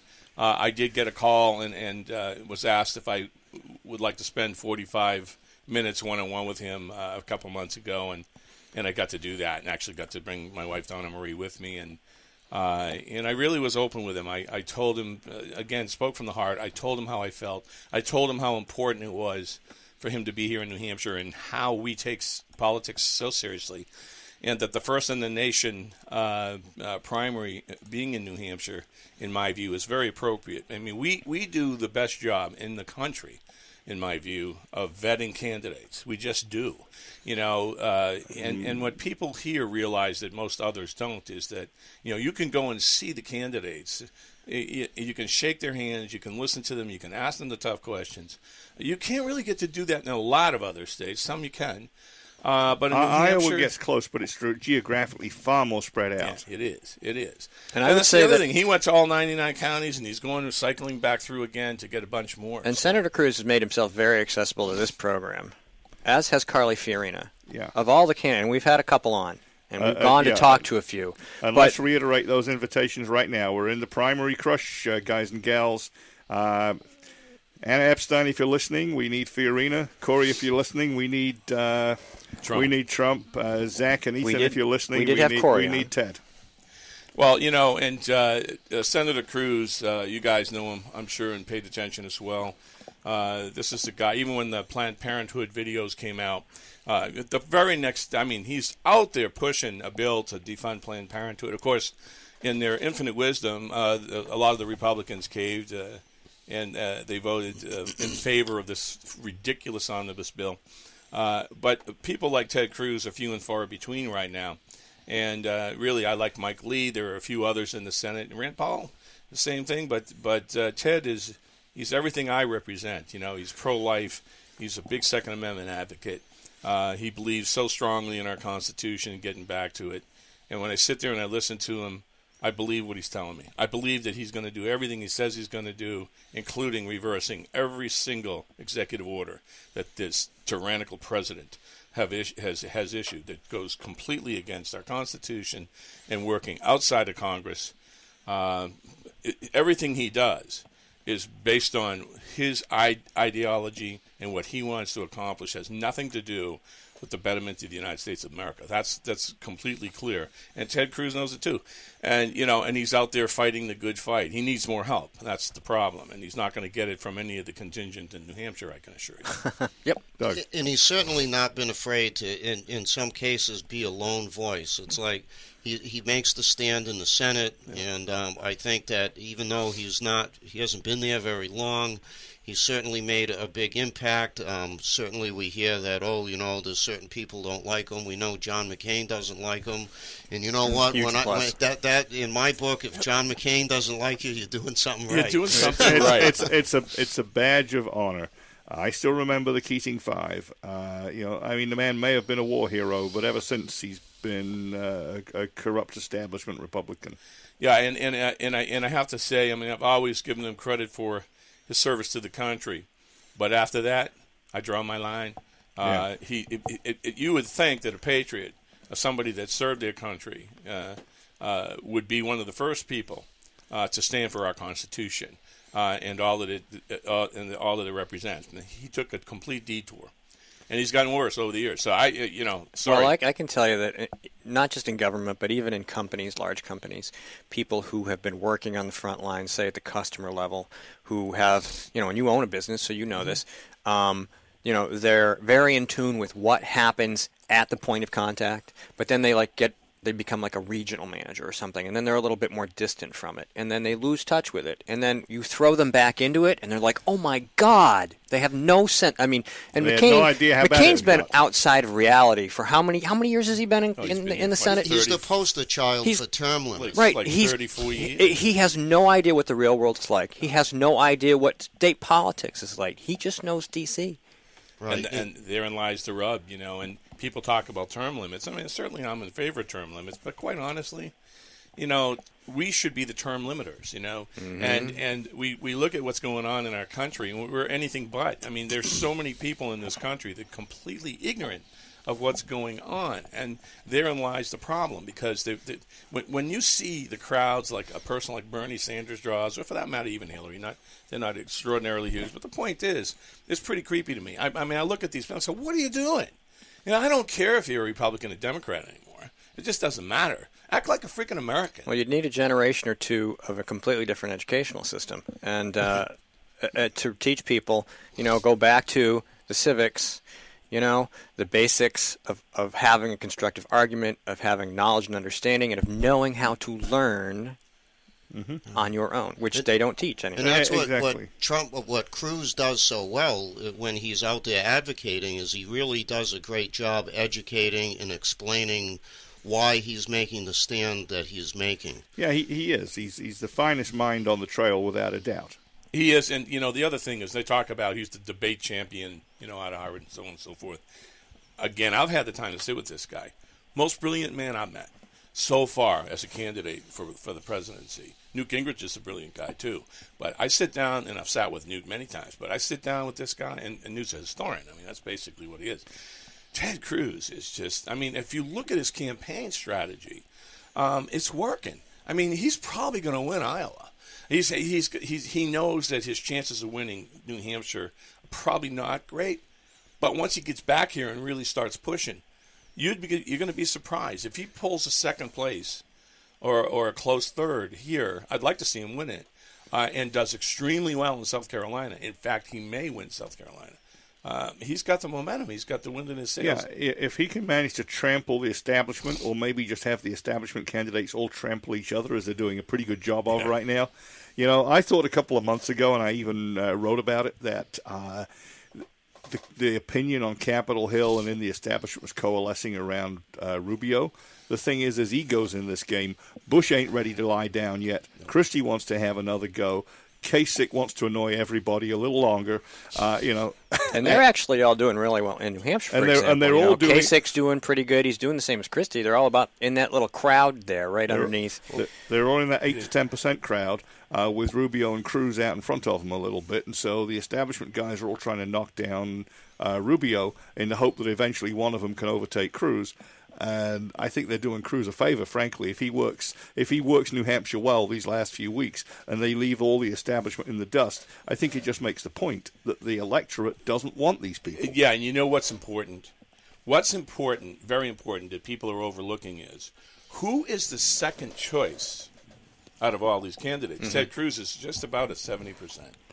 So the vast majority of people, as they withdraw from the race, excuse me, a lot of those people are going to Ted Cruz, and he's planning on that. I think a Trump-Cruz ticket either way I think it's a crusher for Democrats. Get crushed. Yeah. Well, as I wrote in one of my articles, that would be the ticket that they couldn't subvert, they couldn't intimidate, they could not Goldwater. No, and that would be the best presidential election to watch. That whole lead up, 3 months of them beating the crap out of whoever the nominee is, probably Hillary, and they don't care if she's a woman. Right. Listen, something just came across my news feed that Bernie Sanders hinted that he would have Elizabeth Warren as his VP. Oh my possibly. God! Well, that's going to make the people in New Hampshire crazy. He's already up like 11 points in New Hampshire. I want him to win the nomination. You don't even know. Oh. Yeah, let us have a true communist to do battle with.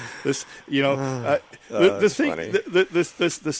Bernie Sanders phenomenon is the same thing. It's a mirror image of the Trump and Cruz phenomenon, which is that their base too, are completely fed up with the way Washington works and the way it treats the cronyism. Whether you think the communist solution is the answer or not, the cronyism is the problem, and Sanders is speaking out against it too. The fact that maybe 1/3 of the kids are misguided and are Democrat to the point of leaning socialist is a problem we've got to fix through the educational system and maybe with the efforts of people like Rush Limbaugh and his books. But the fact that they're going Sanders, not Clinton, tells you something about the mood of this year. Well, and the funny thing is, Sanders is a lifelong career politician, so he's right up on the inside. When I interviewed Trump before he even got in, I said to him, "You're a populist like Lizzie Warren, obviously on a different side." But I made that comment, and that's what Sanders and Trump both have in common. They're more hitting for the populist vote. But I was just at the New Hampshire Student Primary Convention, and there was a lot of kids for Bernie Sanders. There was not even a table there for Clinton. Nothing. Have you seen the meme on Facebook? It's a picture of Bernie Sanders, and it says the Bernie Sanders drinking game. Every time Bernie says free government program, you drink someone else's beer. You're going to have a lot of freaking drunks running around. I know. Guy, I mean, seriously. And that's the other thing. He says all these things, and he gets these reactions from the crowd. And it just goes to show you how ignorant they are. They don't understand that every time he says free, bucks jump out of people's pockets.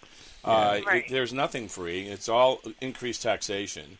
The country's broke, and this man is talking about free everything. I mean, and that's where people have got to wake the heck up. I mean, every time he opens his mouth, there's more money, huge money being spent. Socialist that he is, and he always nails the 1%. And he's not going to close the Department of Education so he can spend that $74 billion a year on free community college. He's not going to do that. That's true.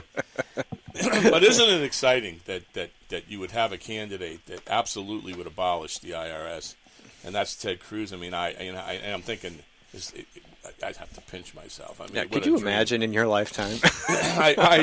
I love his speeches when he says, and look what would put the fear of God into immigrants, illegals coming across the border. We take all of the IRS agents and we put them on the border with forms. Or his immigration ad with the journalists, lawyers, and what were the other class of liberals coming across the Rio Grande. I thought that was fabulous. But who would brighten our weekends with certified letters in a Saturday mailbox, Jack? True. I don't get those because I'm not a Republican.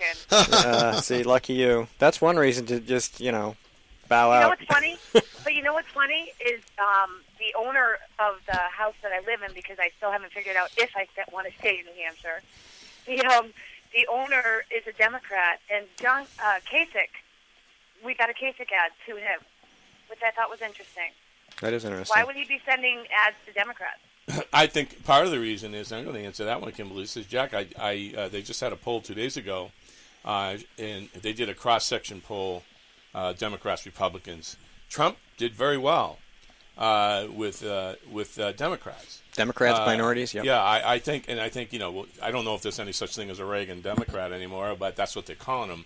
But I do think there's truth there, and I think that you're going to see. That's why you see these crazy numbers for him. That doesn't mean everyone that's on these polls are going to come out and vote for him. But I will tell you, I'm sure he's going to get a percentage of Democrats. Well, if you're a Democrat and say you're an older Democrat, the old, the old school, the old school, like the Democrat of our grandparents, for example, and you're looking at Hillary Clinton, and then you're looking at Bernie Sanders. Now, on the one hand, you see probably the most dishonest national figure to come along in generations. And then on the other hand, you've got a communist, a socialist, whatever you want to call him, that's putting out just absolute crackpot ideas that any rational thinking person knows can't work.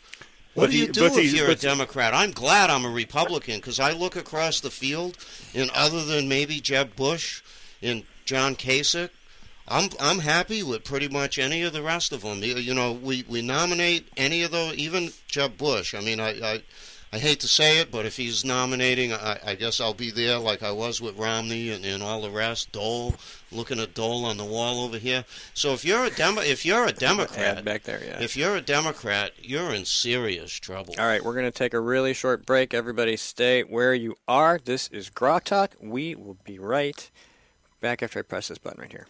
Hi, this is Rich Gerard, host of Gerard at Large in the Morning, the Manchester area's only locally owned, locally operated, focused, and interested, riveting radio show, heard live every Monday through Friday from 6 to 9 on 90.7 FM WLMW, New Hampshire Family Radio, and available 24/7 live or archived at GerardAtLarge.com. Be sure to tune in.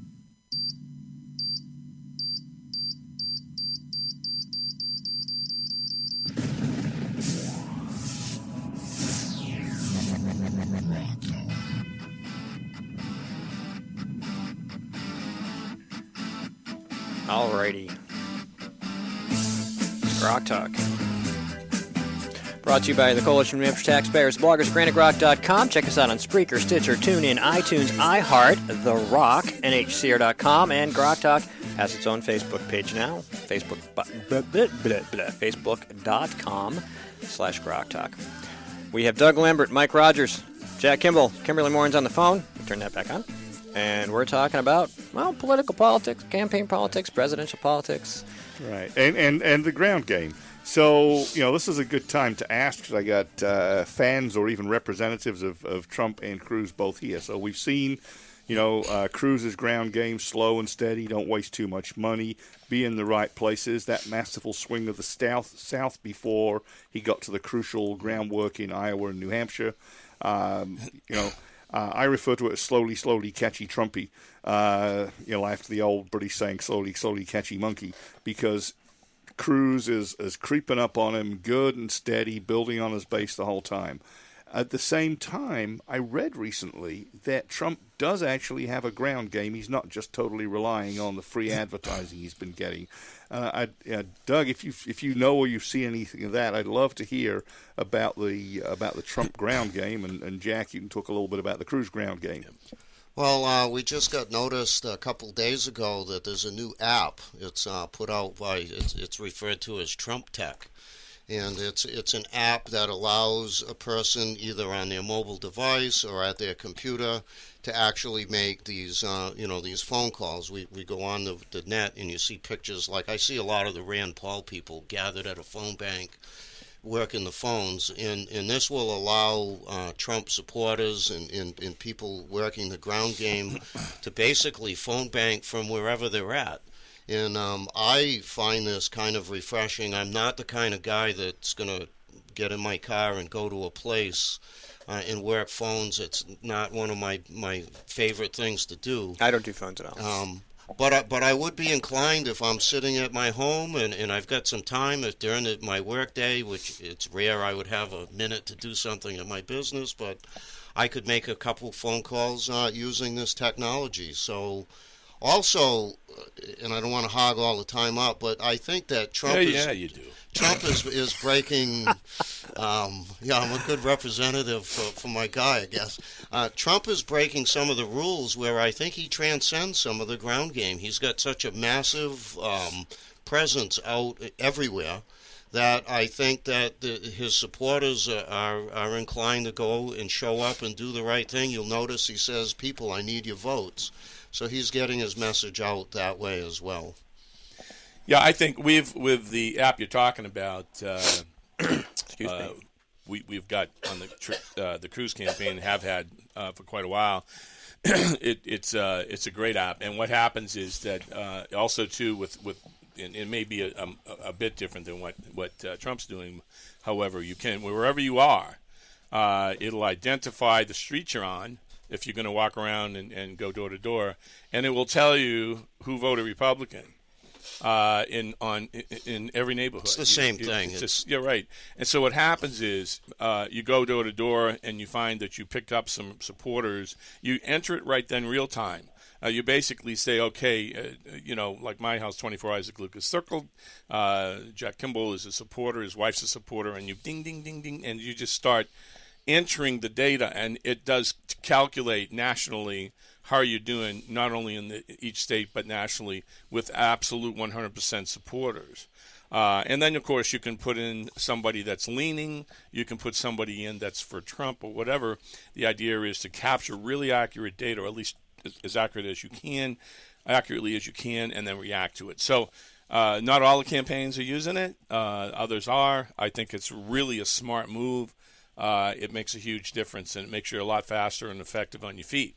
Because I like you. I mean, I'm not a sit down and call for an hour kind of guy, and I don't go to the call center. My sister does, but I don't do that. But if I'm home, make a few phone calls, I'll do it. Not only that, I'm going to walk around my neighborhood. I am the guy. I know everyone in my neighborhood. I'm the guy that should do that. I'll walk around, see what we can pick up for my candidate, and I can enter it real time right into that app. So so he's using it as well. The other thing, though, I want to say, Ted Cruz, he understands the importance, very different than Donald Trump. Donald Trump understands the media, how to use the media. He's probably the best of everybody out there at doing this. He gets a lot of free time.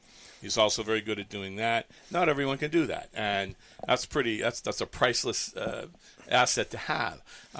But a guy like Ted Cruz, who's doing well, raising money, but he also understands he's got to get out and he's got to get about. And he's gone to all 99 counties in Iowa, which is why I think he's doing so well. I think that once you get to know him, once you get to meet him, and once you get to ask, and it doesn't matter what the question is, you start to really gravitate toward him. I do believe that, and you're starting to see Donald Trump come at Ted Cruz a little bit. He did it on the birther thing, and I think it's because Ted's creeping up. And the nicey nice is going to go on maybe for a little while longer. Well, he did say, when he starts to infringe on my he's success, I'm going to go after him because that's what you got to do.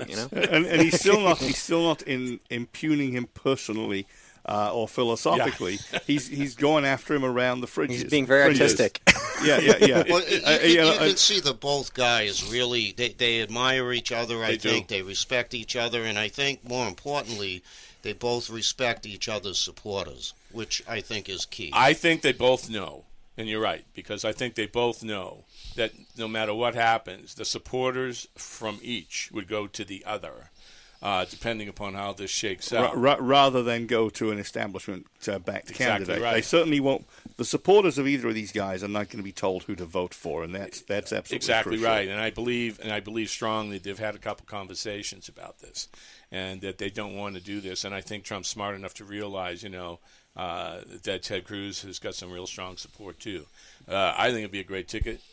I think that you got a nice young guy, which I'd love to see. What Ted just turned 45.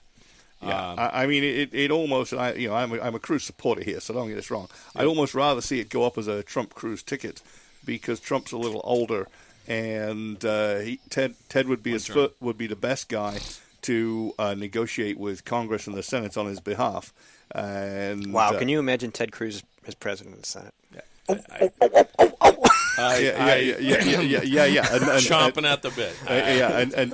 And then taking on the big job after they've proved together that they're making America great again. I don't know. I mean, frankly, if Cruz went for it and got it and won, I'd be delighted too, because Cruz is the guy who is going to scare the crap out of them and clean the crap out of the halls of Congress. Yep, he will. Now, Jack, you talked about second choice, and I said earlier in the program that Ted Cruz is my very, very strong second choice. But here's the thing that's cool about Cruz and Trump, and we talk about the establishment, is that I've been saying one of the problems in this country is ever since Reagan's second term, I mean, the first term, the people in that, in his administration were the true ideological great conservatives. We got about 30 seconds. Okay. And so, but second term on to this day, this country has been run by either Bush cronies or Clinton cronies. And I think that Ted Cruz, Donald Trump, it breaks that crony cycle once and for all and gets rid of the people. It flushes the toilet. Kimberly, we got to go. Thanks for hanging in there. Bye, guys. Thank you. Yep, bye-bye. All right, thanks a lot for listening, everybody. This is Grok Talk. We'll be back next week. More guests, more conversation. Are we finishing early? More Grok Talk. A minute early. Just go with it. Go with it. I know what I'm doing. I'm in charge. I got clocks and stuff. We're good, all right? We're out of here. We'll see you next week. Thanks. The opinions expressed on this program are those of the speakers and not necessarily those of CNHT, GraniteRock.com, this station, or anyone else for that matter. In accordance with Title 17 U.S.C. Section 107, some of the material in this program is used in... Hey, my clock's wrong. My clock's wrong. Stop. Everyone just freaking out. All right, we're back. Look at that. You'll have to edit that one, Steve. No, I won't. I'll leave it in there. I leave anything. She's gone. I leave everything in. Well, you want me to call Skip That's back? the beauty. Nah, we only got like 10 Kimberly, minutes. if you're still listening, Steve did that to get rid of you. I did, yeah. I confess. I confess. Couldn't fool us, though, did he? Couldn't fool us, though. I'm looking at my clock. I'm going, I got the number. Oh, I wrote it down wrong. So we're still here. Anyway, I'm sorry. You could continue. Oh, no, I'd like to segue. We only have a little bit of time left, but I'd really like to segue into what Barack Obama just did with respect to his executive order and the infringement on the Second Amendment. Oh yeah, we touched on it briefly. I got it as my wife's a nurse, but I mean we get to talking about, and people don't look into some of the stuff they say. It wasn't as bad as I thought. Yeah, it is, and the reason is because a big part of what he's doing here is he's actually violating HIPAA law. He's gone in and basically said, look, I want doctors to feed us information about people who are going in and be, psychiatrists, psychologists, and doctors who are providing, if you will, maybe some tranquilizers or some drugs to people to solve a problem for a temporary period. It doesn't even matter if it's temporary or not. Point is that information is going to wind up in the hands of somebody in the Obama administration, and they're going to use that as the criteria to come and take your weapons, and they're going to do it. I mean, there's no question. A big target is the military, post-traumatic stress syndrome. And people are going to die. Hopefully the government agents die first. That's my point. And what I was going to get to was Obama's whole mantra was, if you can Don't save come one and life, steal stuff. Why wouldn't we do it? Well, basically, that's asked backwards, because what's going to happen is he's going to cause the loss of life. People are not going to give up their weapons, and they're certainly not going to give it up for those kinds of reasons. So he loses that argument hands down. But the other problem that is being caused here is doctors. Doctors now are going to become the tattletales of the world. These guys are going to look at this and say, whoa, if I don't report this person, even though I don't think they're really that problematic, and for some reason they snap and they go do something, I'm screwed. Okay, so I'm going to wind up out of my practice. They're going to come after me for not having reported this person. Then I find out, because I don't know about you guys, but all of the information intake forms now have on them, do you own guns? And where do you keep them? And are they secure? And all this other stuff. Well, I'm not going to answer that. All right? So it's none of their business. It has nothing to do with health care. And the problem is if you don't answer it and they find out otherwise, then now you've been labeled as having mental... He already said that. So he's saying if you don't answer it, they're going to presume that right. you have them. And see, here's the thing, too, is that he's put out a red herring. He puts out this business about background checks and gun show loopholes. Now, I have a friend who's bought several firearms through the years, and he tells me that never has he purchased a firearm at a gun show or from a dealer and not have to have a background check. So I'm in filling out a form. I'm baffled. I heard a guy on a radio show from the state police say that last month the state of New Hampshire processed a record 8,000 background checks. in 1 month. It was a record, and they did like 65,000 across the whole year. So, to the unknowing, the low information person, they're hearing, oh, it's great, they're going to have background checks now. But you're right, you put your finger on it, Jack, that it's this whole doctor thing that's the real insidious business. That and the hidden the hidden forbidden list, the no-fly list, or whatever else they choose to use, because those are bureaucratic lists that they create basically out of thin air or slight suspicion. You have no due process. It's the same kind of thing as civil forfeiture laws. They can take your stuff or take your rights, and you don't have a right to challenge because they don't have to prove their case before they take it. This is going to keep people from going to the doctor. It's not. It's going to keep them from going. Would you go? No. Okay, I'm not going to go, even if I think I need it. A lot of people think I do. But you're not a medical doctor. Yeah, you're just. I'm not going. You're just a tad hyper, to Jack. Steve's point, that's what's going to happen. People who really and truly need some assistance, you're going to get black market. They're not going to underground doctoring. Yep, that's what's going to happen. Spring out. And here's the other thing too: is that you talk about ignorance of history, and I know it sounds Godwin's law and all that, but back in Nazi Germany, there was this thing called denunciation. So if you reported your neighbor that did this, that, or the next thing, you got on a list. And when, Mike, you talk about these lists, I suspect that this will also bring the rise of denunciation. So you don't like your neighbor, you pick up the phone, you call the police and say, this guy's a little loopy. I don't know what's going on over there, but I think he's nutty, and you just happen to know he's got an NRA sticker on his window. And then, bang, he's on a list, and he's being watched somehow. So this is a slippery slope. Or they decide an FBI agent lives across the street from me. He's moving. I think he got promoted. He's going out of Virginia or something. But I always make jokes when I'm walking around the house. I'm like, don't forget to say hello to the surveillance people. I'm always joking. NSA drone, hi, good morning. It's just fun. We talk a lot about gun confiscation, which I think is a real important issue. But there's a Fulbright colonel, the Army active duty colonel, that moved in beside a good friend of mine. He's on my team, and they've become friends. He moved in up in his neighborhood, happens to be in Rochester, and so they go to the gun range together. This friend of mine and this colonel. And he came to see me, the friend of mine, a week or so ago. He said, I had this great conversation. I finally decided I'm comfortable enough to bring up this topic. And so he said to the colonel, Colonel, I'm going to be honest with you. I got to ask you this question because everybody's talking about it. If you're ordered to, are you going to kick down my door and come take my guns? And the colonel said, we've been talking about it too, because that's what they're training for. And the colonel told him, looked him in the eye, he said, not only am I not going to do that, but just so you know, the officers around me, the ones that I'm buddies with, we're going to arrest the son of a bitch that asked us to do it. Oath keepers. We need the oath keepers. But that's an active duty colonel. Right, and that's why he's getting rid of all those guys. Well, of course. Right. Because they won't do what he wants. I'm not going to tell on him. Nope. We got to have some still there, but so it's going to wind up as time progresses here. I do believe we're going to see other major false flags making San Bernardino look like chicken, what. And I do believe, I really do, and I said it last night to a bunch of folks, that Barack Obama has no intention of leaving, and he's going to martial law eventually will be instituted, Constitution suspended. Well, I don't know. Hopefully, someone will march in there after the election and say, already. "Yo, dude, you're fired." Yes. Listen, I think that should already happen. That's the problem, I guess. I can't understand. Over and over, he does things which are frankly treasonous. I cannot understand why there aren't any patriotic Democrats.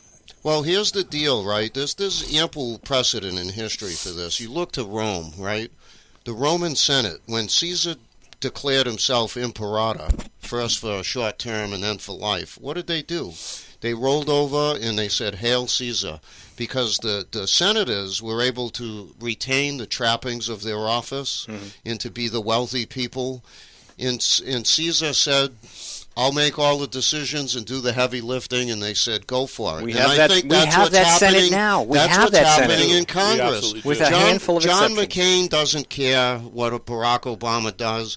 As long as John McCain can go around the country and be the senator and get his gaggle of fans, that's all he cares about, and that's all a lot of them care about. unfortunately. Yeah, that's very true. And to Steve's point, we have that Senate right now, basically. Yeah, right. Everybody, which basically makes Kelly Ayotte into some strange kind of groupie or gangster's mole. There's no question about that. Right. She's drinking the Kool-Aid big time, and it's unfortunate as hell. And by the way, we have a thought for someone who might challenge her, because so far none of the usual suspects have stepped forward apart from Jim Rubens. Now we have 30 seconds. And I love Jim Rubens as a guy, but I don't think I'm ready quite. I actually answered my phone the other day, and there was no ID on it, and it was Jim. All I said was, I swear, but I talked to him for a while, but he's still thinking about it. He's not completely decided. There's not enough people out there that would support him, unfortunately. Well, that's kind of what I told him. I would ask around. Some of his leanings are quite libertarian, and then he suddenly goes and gets with New Hampshire Rebellion or Lawrence Lessig, and that kind of taints the picture. Okay, guess what? It really is time to end the show now. It's for real. And I really do know what's going on this time. All right, everybody have a great weekend. We'll be back next week. If you want to hear the show again, it'll be on. Stay tuned. The opinions expressed on this program are those of the speakers and not necessarily those of CNHT, GraniteRock.com, this station, or anyone else for that matter. In accordance with Title 17 U.S.C. Section 107, some of the material in this program is used under the fair use provision of federal copyright law. Sound effects were either created by the producers of the program, found free in the public domain, or are covered under Attribution 3.0. Most of the music on this program comes courtesy of Creative Commons licensing from Kevin MacLeod at Incompetech.com.